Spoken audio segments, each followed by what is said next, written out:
అమరావతిలో చిన్మయ్య లాంటి విద్యా సంస్థలు రావడం చాలా సంతోషంగా ఉందన్నారు మంత్రి నాదెండ్ల మనోహర్. ఏపీ హైకోర్టు సమీపంలో చిన్మయ్య విద్యాలయ సంస్థ ఏర్పాటుకు మంత్రి శంకుస్థాపన చేశారు. దేశవ్యాప్తంగా 85 విద్యా సంస్థలు ఉన్నాయని తెలియజేశారు.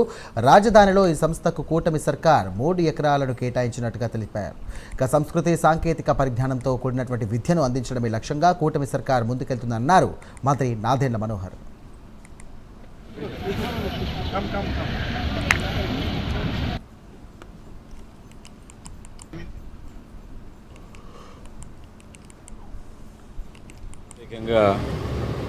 దేశవ్యాప్తంగా 85 సుమారు చిన్మయ విద్యాలయాలు ఏర్పాటు చేయడమే కాకుండా సమాజం కోసం ప్రతి ఒక్కరి అభివృద్ధి కోసం ఎంతో భక్తి శ్రద్ధతో చేస్తున్న కార్యక్రమాలని గౌరవ ముఖ్యమంత్రి గారు చంద్రబాబు నాయుడు గారు ప్రత్యేకంగా మన అమరావతిలో 3 ఎకరాల స్థలం ఇచ్చి చిన్మయ విద్యాలయ ఇక్కడ ఏర్పాటు చేయడం అనేది ఒక అద్భుతమైన అవకాశంగా నేను భావిస్తున్నాను.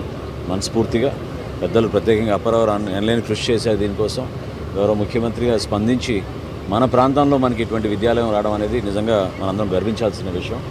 ఖచ్చితంగా భావితరాలకి మన సంస్కృతి నేర్పడమే కాకుండా సాంకేతిక పరిజ్ఞానం కూడా పూర్తి స్థాయిలో వాళ్ళకి అందుబాటులో ఉండే విధంగా వారు చేస్తున్న కార్యక్రమాలని మనస్ఫూర్తిగా రాష్ట్ర ప్రభుత్వం తరఫున వారికి ప్రత్యేకంగా అభినందనలు తెలుపుతున్నాను. 10th క్లాస్ వరకు సుమారు ముందుగా వాళ్ళు ఏర్పాటు చేసేది దీంట్లో 26 టోటల్గా